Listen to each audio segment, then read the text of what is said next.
Nick, I played. We were playing the Boston Celtics in 1984 championship series, and we were at shoot around, and the media was coming in. There was probably like 50 of them, and you remember Where the were old you, in uniform, LA man, or the in curtain. Boston? In LA or in Boston? This is in LA, Okay. and the curtain. They used to pull this curtain back, and the media would come in there, and we'd be out on the court. Well, there was another exit that I could go out down there, down closer to where it was almost at the other end of the court, and I could go in there and come from the backside and get to our locker room. And hide. Well, as soon as we broke, hey, and Rouse goes, the media's coming in, and they pulled the curtain back. Well, me and James Worthy took off, and we were running. Now, I did not know in that other hallway that they pulled a scaffold out to let players, because the visiting team used to go in that way, and they didn't want people throwing anything on them, so they pulled a scaffold. But this time, the scaffold was back, and the curtains were covering it a little bit. So all I saw was a hallway. Nick, I ran in there, man, and I ran in, and I ran right into that scaffold. Oh, Bam! ooh. And this cut right here, you can probably see it Yeah, right I can there. see it. Yep, yep. NBA History Channel is powered by Prize Picks, the exclusive daily fantasy partner of the CLNS Media Network. That cut, I ran into that, and I'm like, next thing I know, James Worthy's over me, and the trainer Gary Vidi's coming You on the down. ground? Like, you all right? I knocked myself out. Did it I bleed? got 21 stitches Oh, right here. In today's game, I would have been put in concussion for protocol. sure. Yeah, yeah. But I got up, and I'm like, damn, what I hit, Gary? He goes, Coop, you ran into it was kind of off center. They take me to the locker room. Gary is picking with the tweezers pieces of wood out of my scalp.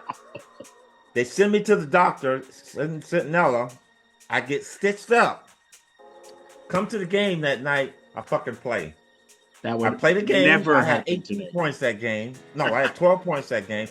But that's how we were. You played the Never. game of basketball, man. And you played if you were achy a little bit, your back, you at least give it a try. These guys nowadays, man, oh, I'm hurt or I twisted my ankle, I can't go. Man, I played, yeah, you just play the game, man. McHale And you have to played on play. broken ankles. Isaiah Thomas played on a broken ankle. I mean, these Yeah. guys just And played. gave But me you guys 27 and a wanted. quarter. Yeah, he killed you. But you guys wanted to play. Like you probably came back to the arena all stitched up and said, "Where's my uniform?" Oh yeah, 21 stitches I got. I went home because this was right after shoot around. I went home, went to the doctor, went home, came at 8, come back, and Gary goes, "What you gonna do?" I said, "Why are you even asking me that, dude? I'm playing the game. Give me my uniform." Was And it the went out there and finals or played. just a regular season? Huh? Was it regular season or the finals? This was in the championship series. We're playing Oh, you Boston. play. Yeah, my Yeah, God, if you just didn't come and play. play, But I mean, I've had injuries, twisted my arm, I had a bruised clavicle. I went up to block somebody's shot during the regular season, broke my broke hand, your didn't know hand. it I was remember broken, that. and I knew it hurt it. And I played every game. Did So that get caught on the rim? I kind of remember that when you broke your hand. while I was going up to block somebody's shot, yeah, Yeah, he hit the ball, my hand hit the rim, rim. and Yeah. I blocked the shot. And you play the game, man. But today's player is a different breed, makes so much more money. And you just play. And you know what? We don't really know what's really wrong with George Paul or how serious the injury is. But you know what? Guys see their bodies as temporal, and you have to understand, hey, if I can't go out there and give it my all, I'm not giving it at all. And so that's what it is. The So NBA is at least doing something to curb the load management, and I think that's a good thing. Now, before we move on to the Celtics, I have to ask you one more question about the Hall of Fame. Did you talk to Larry Bird? You I had to. actually did. So I you've got to actually tell the did. I story. saw Tell the him. Where story. did I see him? Saturday night, We had probably. breakfast. We went to the hotel and had this breakfast, and he was in there. And I go, "Hey, Larry, how you doing? Hey, Coop, how you doing?" I says, "How things been going, Larry?"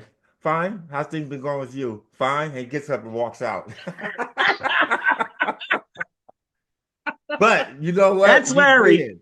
He did to. I asked him to take a picture with my kids, Oh, that's and he took great. a picture with my kids. So I think I You got at didn't him get a a little picture bit. with them? No Huh? picture with you didn't get a No, I didn't picture get a with them? picture with him. That would have been great. I should have, You should but have. I did get his goat because I know in my speech I said, you know what? I I know. also want to thank Boston Celtics and Larry Bird, and he chuckled at that. They put him So on the jumbotron. He chuckled yeah, and did one of these. He is so cool. He has that was become fun to me. For somebody who has been, his whole career kind of been a hick and backwards, boy, he's become cool in his older age. He's embraced getting older, I think. I think Like we he's, all are. yeah, And I think you all as are. we go through things, and you got to have fun with it because Yep. again, the player that you were makes the person that you are today. And as fiery as he was on the court, you try to be fiery off the court, but again, some things just settles you down and you start. But just Larry is a unique individual. Oh, for sure. I think we all saw the coming out party to him when he and Magic did that commercial for Yeah. Converse, when Magic's in a limousine and drives Yeah. out to this farm, and Larry's out there, and hey, who's this? And Magic rolls down and says, "It's Magic," and they get there. It's So this their year's friendship, MVP. I Yeah. think, didn't soften their game, but we have to be friends and we have to respect and appreciate one another. And I think at this time now in our life, when I see Dr. J, I see Isaiah. I have softened a little bit. Yeah. Before when we were playing, I probably would never have gone up to him. But Larry was very nice enough to take pictures with my kids, and they were excited about that. And they would go, "Dad, that's the one that said that you're the toughest one that's ever guarded him." And yeah, Damn right. so Damn it right. was He said fun. that. And he doesn't compliment anyone. I know, and But that's the one thing I love about it. Because like I said before, guarding him, I never tried to hurt Larry or play him physical. I mean, I tried to play him physical, but not over across the dirty. line on him. Yeah. So it was always fun. But moving on to the Yes. Celtics, talk to us about your Celtics, Nick. They're good, man. They're gonna repeat. Horford's the X factor for me, for them, because he's able to play the many positions. He guards just about anybody. You can switch him on a big.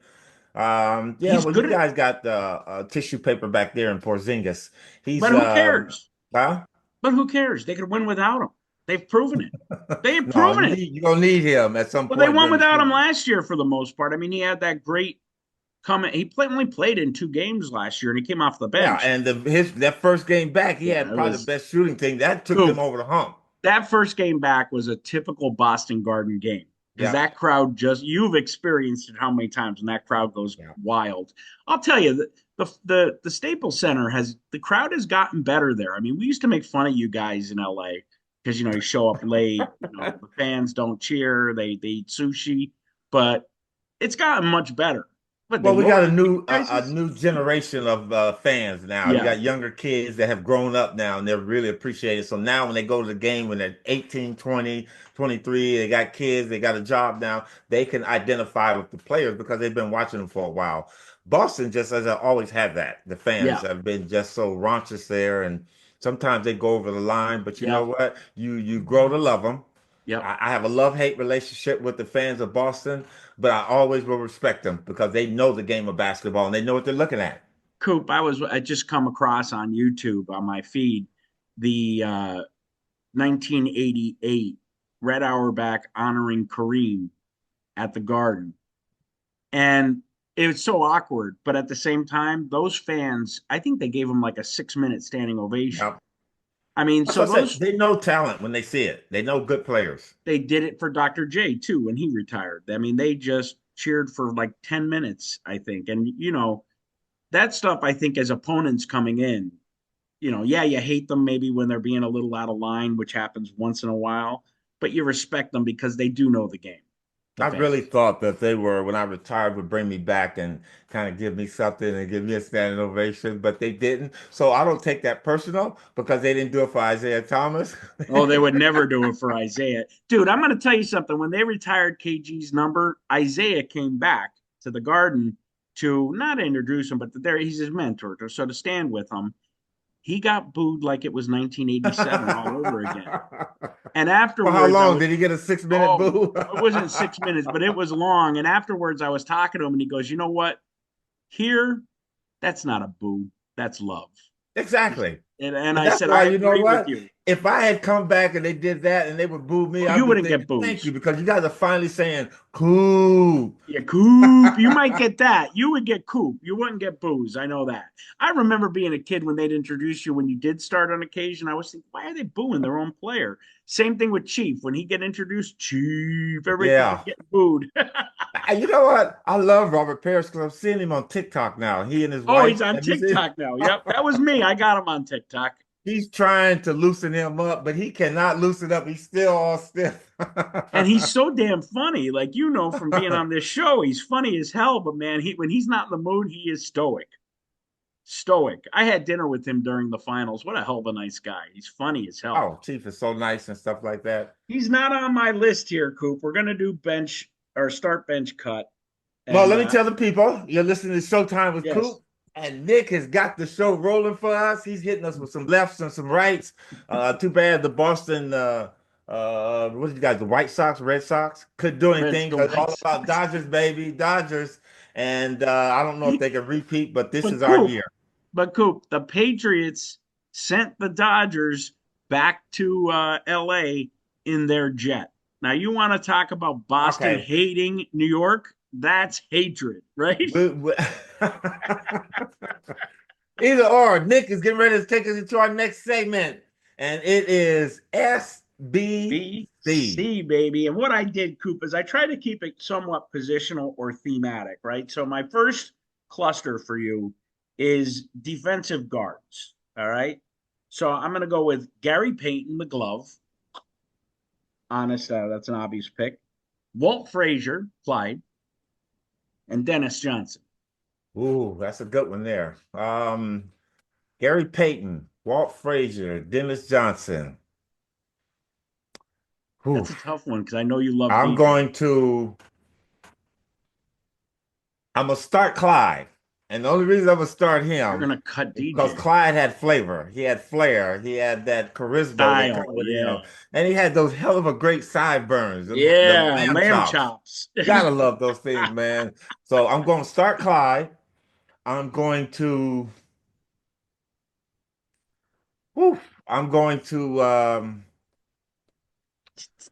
bench Gary Payton. You're cutting the glove. I love the glove, man. The glove is something special. And I have to cut my boy DJ. Now, DJ and I grew up here in Southern California. And unfortunately, he was great with the Seattle Supersonics. He was great with the Phoenix Suns. And then he went to the Boston Celtics. And that just kind of kills it for me. But I love DJ. I love his family. I love yeah, I have to go. DJ, I gotta cut you, boy. And let me ask you a DJ question. DJ question, because right now there's a lot of talk about Derek White of the Celtics being one of the greatest blocking guards. At least as a Celtic. DJ could block shots, man. Oh, DJ was phenomenal, man. DJ, you know what? He had the whole package. And again, people, if you haven't watched DJ, the only time you saw him when he was with the Celtics, Go back and watch him when he was with the Seattle Supersonics in 1979 when they won the championship. Him and Gus Williams, that backcourt with downtown Freddie Brown. They were the most feared threesome in the league. DJ was a great ball handler, could score. Athletic. But his forte was defense. Gus Williams, man, Gus was fast. They were very good. So look at that. But, you know, I hate to cut my boy, but I got to. So one more question. You think that Walt and Gary had better pickpockets better than DJ? Is that why you're going with them, or is there why cut DJ? Well, the glove. Walt Frazier was a scorer. I know, but he was a defender too. Time with the Knicks, he worked his way in and could score, but he just has so much fucking flair. I got to go with him with that. Man. He had the big afro and the whole thing. Kind of defined the '70s to a degree. He was, and then he used to wear fur coats and come to the arena. Yeah. Guys think they dress now. I get some of the footage from the NBA. You know who still dresses? Artist Gilmore. Did you see him at the Hall of Fame? I saw him at the Hall of Fame. He was there. Took a picture with his daughter. Yeah, but Artist still got flair. But Gary Payton, Gary was just a unique individual in his own. Really, we almost can give him because there was a lot of trash talkers then. Gary could almost get the trash talking award for the talk, but the glove was something else, man. Could score, but just feisty. I love that look he had. Tough. Gary had the look. You know, like you ain't getting shit on me. He just had a look about him. The look of the dog. DJ was Mr. Nice Guy. And I've never seen so many freckles on a guy. And on a black guy, especially. All right, next cluster. Charles Barkley, Elgin Baylor, and John Havlicek. Charles Barkley, Elgin Baylor, John Havlicek. I'm going to Wow, this one's the toughest. I'm going to start I'm going to start Charles Barkley because he was an absolute beast. Beast, and people I don't mean, just recognize it. and when he came out of Auburn, man, that the first couple of years with the Sixers, Doc had to roll him in, man. But I have never seen anybody so powerful And like that. And athletic, right? eventually, Karl Malone came on, but Charles Barkley was the first big guy that was so powerful, could jump, athletic, and still had a nice little jumper. So I'm gonna start Charles. I'm going to. This is a hard one. I know, because you love these guys. I'm gonna bench John Havlicek. You're And the cutting reason I'm Elgin. benching John Havlicek is because he was my idol, even though he was a Celtic. But John Havlicek had the ability to play many positions, and he was just a perfect six man. If I couldn't start Elgin, I got to cut Elgin because Elgin's not a bench player. But I love Elgin Baylor to death. Elgin was one of the first players to play with one hand. Growing up, we used to all go in our backyard and go to the basket and leap and Lena and all of that. Chick Hearn would call Elgin out. The sweetest player, sweetest three player in the game. Three man is a small forward. Yeah. So I'm going to start Charles, bench John Havlicek, and I have to cut Elgin, but again, I'm cutting him with tears in my eyes, Nick, because he's a Laker and one of the greatest to play the game. I know people, were you crazy? Hey, I might be a little crazy. I'm getting older in my age at 68, but I got to put a Celtic ahead of the Lakers for this one time. Well, Coop, in all the practice sessions you guys have had or whatever, the legends come in and out. Did you ever have Elgin come in and put up a couple shots? No, I never. That's weird, right? Elgin by that time had moved on to the Clippers, but I Oh, always right. He enjoyed was with the meeting Clippers. him. I always enjoyed meeting Elgin and spending time with him and his lovely wife Elaine. And you know what? I was with Elgin probably about 2 weeks before he passed. I We were at remember an that. event together, and Yep. Elgin. You know what, Michael Cooper? You were a very solid player. I like solid A players, and gentleman, that right? was a. Pardon me? He was a gentleman. A Yeah. gentleman. Yeah, gentlemen. Elgin, I loved Elgin, and again, he's one of the ones we missed. Coop, were you at the pickup game where Magic was playing and Wilt ended up pulling up and ended up playing with them? No, I didn't see that. No? I Oh, wasn't it's a there for that. great story. You got to Google that one. That's a Wilt great story. Chamberlain? Wilt Chamberlain ended up in the gym, and Magic, I don't know if he called foul on the play, and Riley was like, that ain't no foul. Keep going. And Wilt played with them, and Wilt was knocking down threes. There's footage of it somewhere on YouTube. Ask Magic Oh, about it. I don't recall that unless I Yeah, was you just might not have. It was in the absolutely. summer. It was in the summer. Yeah, It was a summer game, but you got to ask Magic about that. It's a great story. I All right, will. let's see.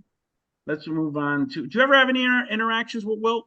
Yes, yes. We used to come around before he passed. He would come. I got a picture on my wall in there. I'm gonna show it to you the next time. Oh It's yeah. me, Magic, Norm Nixon, Jerry West, Elgin Baylor, all in it. And Norm was talking shit to Wilt, and Wilt grabbed him like this and was shaking him, and they took a picture of that. So I'll show you that one. But Nick, before we go on, I'm gonna give you one.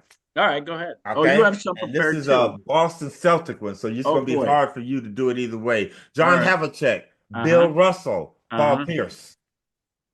Havlicek, Russell, Pierce.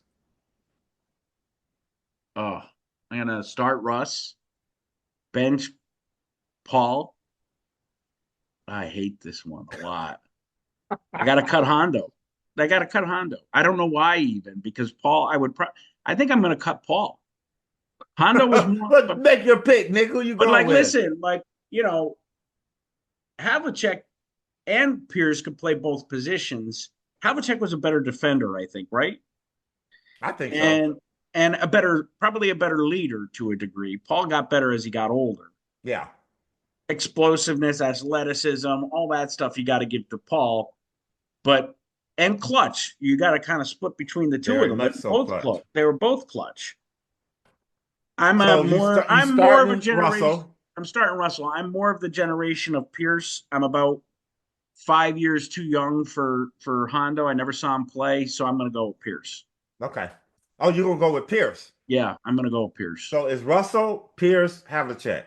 Yep, I'm going to go Russell start, Pierce bench, and I'm going to cut the legendary John Havlicek. Well, you would have definitely cut Paul, right? You would have cut Paul, right? You would have cut Paul? Coop, could you hear me?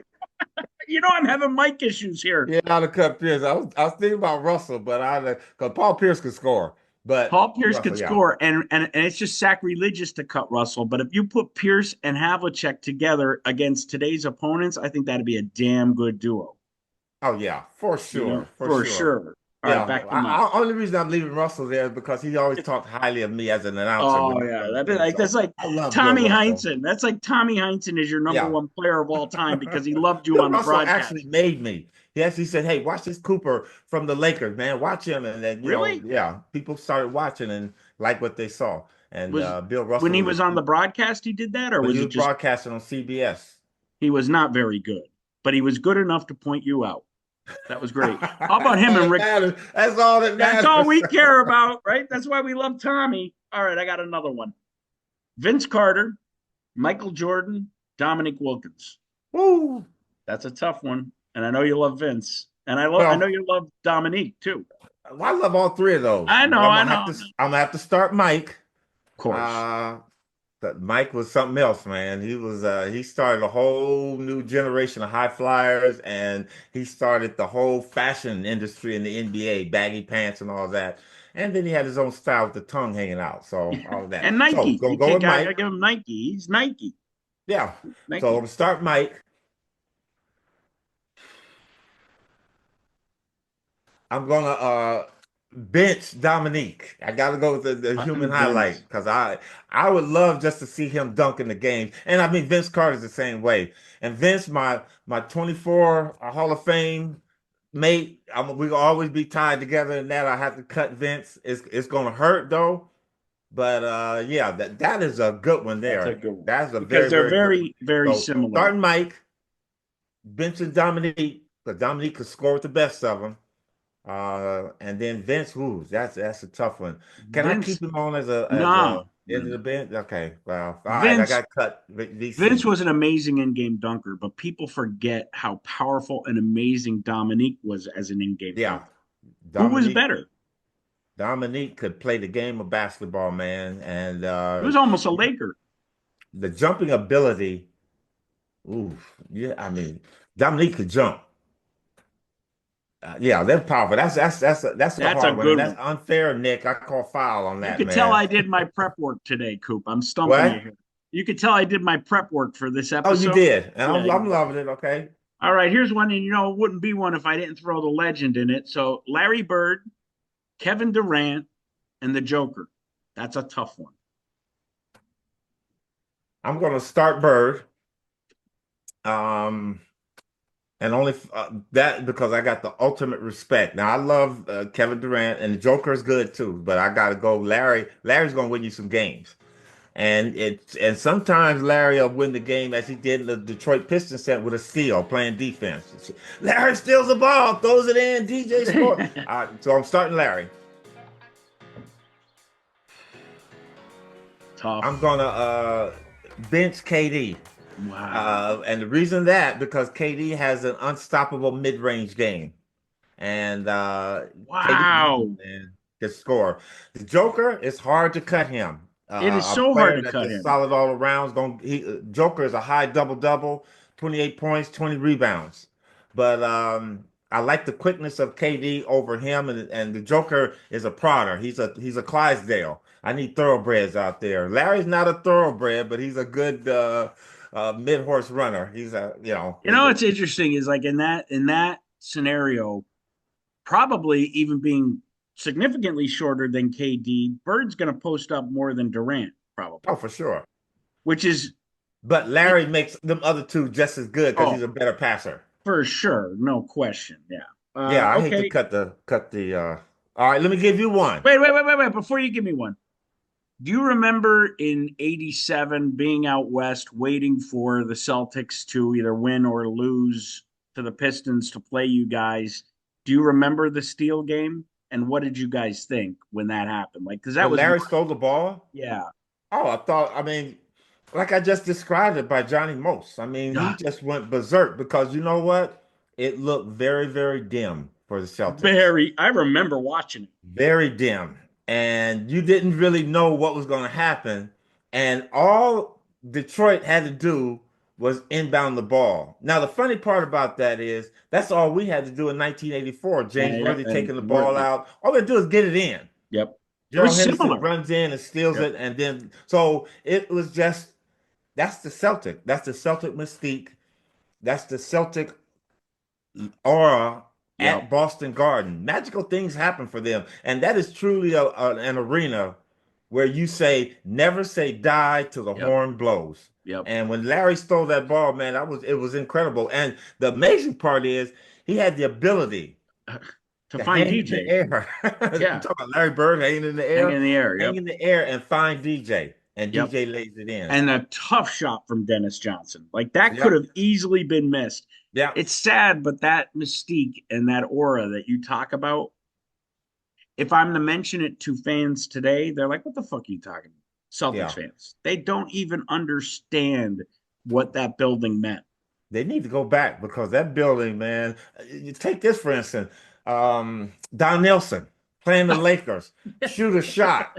The shot hits the heel of the rim Backward. Yeah. and goes what 8 feet 8 feet in above the the air. backboard, and then Yep. this shot comes back down. Listen, without hitting the net. Yep. That's the Yes. mystique and the lore of Boston Garden, man. Yep. Yep. And That's I don't know Pierce what it had is. very Always has something there. Pierce had very similar against LeBron in 2007-8 in game 6.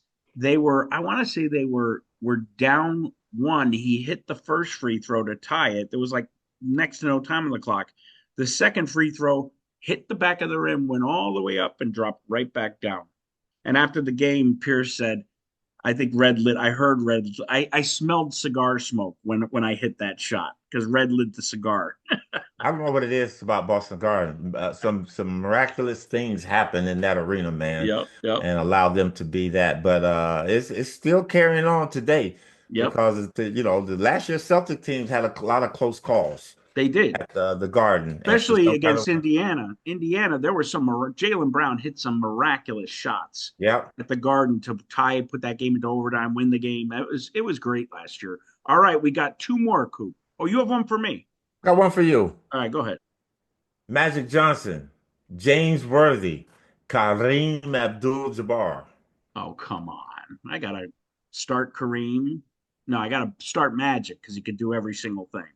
I gotta bench Kareem and I gotta cut big game. I hate to do it, but I gotta do it. Who are you gonna cut? You gonna cut Kareem or Magic? Come on. That's like saying Hey, Bird, Parrish, or McHale, right? big game James Worthy don't get his name by being a little guy. I know it. I know it. All right, your turn. This one's going to be tough for you. Moses Malone. I just want to see your face because that's your boy. Rest in peace. Tim Duncan, Kevin Garnett. I'm starting Moses Malone. One of the most Really? feared rebounders in the game today. And Mo was like, fo, fo, fo, book him. And I love Moses Malone. I love Moses Malone. Whoo, Duncan or Garnett? I know what I would do. listen, I gotta go Tim Duncan, Mr. Yeah. Fundamental, because Tim could do it all, man. And I love Kevin Garnett, if nothing else, because he looks like me. Dark, bald-headed, and Kevin Garnett was a feared player. Fierce. Yep.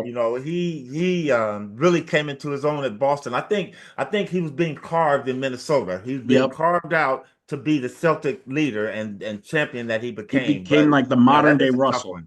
That's a Tim tough one. Duncan, because man, Tim was just so solid, and all those players weren't going to do the wrong thing. All of them Yep. are great teammates. But Moses Malone was a high double-double, 30 points, 30 rebounds, 30 People points, forget 25. MVP Moses used to get an offensive rebound, throw it and up on the purposely glass, miss. get an offensive rebound, throw it up. And somebody asked me, say, I got to pad my stats, man. Because I know I'm a scorer. I got to pad my stats for rebounding. So I love Moses Malone. Yeah, rest in And peace. man, you want to talk about The funny part longevity, about Coop. that is I talked to Moses about a week before he passed. He used to call me. Hey, Coop, how you doing, man? And we would just talk about things, Yes. and anything. And yeah, I really miss him. But And I'll tell Moses, you, my starter, Tim longevity. Duncan, huh? Longevity with Moses. I Yeah, mean, Moses longevity. played so long and was productive for so long. He wasn't the player he was in Houston or Philly, but You know even with what? that, I used to hate and I would hate this because James Worthy was a sweater, but Moses Malone would be dripping Look at sweat, and he get the Patrick basketball, Ewing. hold it here, and then he throw it out to you. It's like a sponge when you get the Yeah, ball, and the yeah. ball soaking wet. So, How but about yeah, that's Ewing? What about huh? Ewing? Talking about sweat, Patrick Oh Ewing. yeah, I No don't know one what's wrong sweat with more them than guys. Patrick. That's a gland or something. I sweated, but not like that. Not These like guys would be that. drenched. No, you LA boys glowed. You didn't sweat. You All said right, we I got glowed. you glowed. You had glow. You didn't sweat. Your last cluster here, Coop. I don't even know how you'd pick this one. Steph, Shy, or Steph who? Steph Curry, Uh-huh. Shy, no Shy, From or who? Pete Alexander. How do you? I can't say his name. Oh, the kid from OKC? Yes, Okay. yes. Or he's an MVP candidate right now. I mean, it's Yeah. early, but he's good. Or Pete Maravich. I'm going Steph Curry, starting Steph. I'm going to, and that's Steph could score. Steph. He flat Yeah, out score, one of the yeah. best scorers in Change the the game. NBA, and I'm not Yep, afraid to say that anymore. Steph yep, Curry is the best shooter the NBA has ever yep. seen. I agree. I'm gonna I'm going with Pete Maravich because people don't realize how good Pistol Pete Maravich was going all the way back from LSU, being coached by his dad, and then coming to the NBA. He was probably he was Magic, Isaiah Thomas. Tiny. He was Flash before it was flashy. Yeah. And I mean, look at some old films for him. Pete Maravich could play and he could score. Plus, I like his floppy socks. You know what? I Yeah. almost changed my look back then. Those long socks he used to be around his ankles and Yeah, stuff. yeah, I yeah. used to dress like that until I got my senses back. I wasn't gonna play like that. But anyway, and then I have to cut Shai Gilgeous. A great young Gildred. player, up and coming. In about maybe 10 years, if he continues to do what he's going to do, that may change if you were to ask me about him. But right now, I got to go with Steph, Any good Pistol, and any Zion. good Pistol Pete stories? No, because I played against him at the end of his career when he was at Hmm. Utah, and And he then was just a Boston. shell of himself then, Yeah, and yeah, he had a lot of injuries and yeah. stuff like that. But again, Pistol was I think the best move I ever seen anybody play. He's playing against the Lakers. He's coming down and he's dribbling the ball, and he's just dribbling, and all of a sudden this guy's going like this, and the ball dribbling. Yeah, It's yeah, going yeah, like yeah, this, yeah. and then he ends up tapping it, Yeah, like kind of tapping like it. Bird did. Yeah, Bird After did it. Yep. I had never seen anybody play the game like not even Walt Frazier, who had that kind of Yeah. flair, but this kid here, Pistol Pete, and the long beetle cut, his hair is in his eyes almost. Like, dude, put your hair back, wear a headband. White boy But and a white boy, you almost feel like he's indelible, like he's going to live on because so many I don't want to say better players because he was really good, but so many more charismatic or pronounced players have been forgotten who won championships. Who, you know what I'm saying? Never yeah, forgotten, but don't get mentioned much. Pistol Pete, I don't know if it's the nickname, the legend of him, or whatever. I think kids 20 years from now are going to be out in the ballpark saying, "Oh, it was a Pistol Pete move." You know what I that's mean? because he's white chocolate. Nick, he's white chocolate, man. He was white, but he played like a He brother. played like a brother. He had man, Pistol Pete and just could. I mean, had a weird shot, but could Weird score. shot. He covered his face Yeah, almost. but I mean, a phenomenal player, even greater person. Had opportunity to talk to him one time, and how you A doing, Michael? sweetheart, And right? hey, Pete, I'm eyes big as everything, and kind of looking at this guy, and he was just so humble, and very, very. You know what? He's a little bit insecure about himself, and again, that came on with his upbringing and probably being coached by his dad, who was crazy. Right, And right. that's why I don't talk coach my kids. I want my kids sane, but no, Press was a great coach. And again, having your son was luxury. But again, Pete Maravich, people forget about him, but don't sleep on him, man. Good story that Max tells, and I know it's true because other people have corroborated. Well, Max tells true stories, but I've heard him tell it to like Chief and him talk about it. Parrish, right? So Bird is a rookie, and Maravich is finishing his career in Boston. Pete, I have to remember it right. Pete is dribbling the ball up court, puts it into Larry in the post. Larry gets double teamed and forces up a shot. Bill Fitch calls timeout. Celtics are walking back to the bench, and Pistol looks at Bird and says, "I was wide open. You gotta pass that shot back to that. You gotta pass that back to me for that wide open shot." And he said, Pete, if you weren't so fucking washed up, you wouldn't be wide open. I'll take it again. A rookie to Pistol Pete Maravich. That is classic, right? That's a classic story. Max tells it so well. I'm glad I got out of the game before anybody said that to me. Well, Coop, this was fun this week. We got to give them SBC. We got to do Dick Start, Bavetta. bench, or cut. Could you imagine Dick doing start, bench, cut? He'd be lost. That'd be great. That's for sure. We should do. Wait a minute. We should do senior citizen start, bench, cut. We'll do Bob Ryan. We'll do the guy, the writer out in L.A. that has been around for a million years. We'll do Bavetta and see how they do with start, bench, cut. Yeah, let's do that. That'd be funny. It'd be funny. That's gonna be our new thing. Nick, have a good one, man. Enjoy this Sunday. A lot of football baby. to watch. Yeah, and baby. Keep my eye on the Celtics to see if they can continue this so-called impressive streak. Well, I'm gonna keep my eye on those Lakers too. We out of here.